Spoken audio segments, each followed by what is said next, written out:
Welcome. In front of me is a Samsung Galaxy Tab A8, and today I'll show you how you can format your SD card. To get started, you'll want to open up your settings application. Next, scroll all the way down to Device Care, and here you'll find Storage. So click on it. By default, it will present you with the storage of the tablet itself, if I'm correct, and I think I am.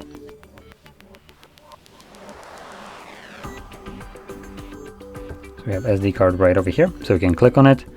And now, once the SD card is selected, you can click on the three dots, select Storage Settings,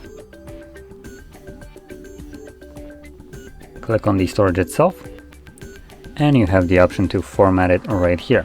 Now I do have about like 30 something gigs of videos on here, so I don't want to go through format, but you would just press format and then select format SD card, and this then removes all the data from it.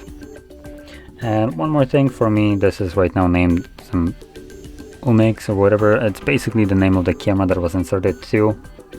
So that's kind of why. Typically it's probably going to give you the name of the card itself, which in this case would have been, or should have been, Samsung SD card. Now anyway, with that being said, if you found this very helpful, don't forget to hit like, subscribe, and thanks for watching.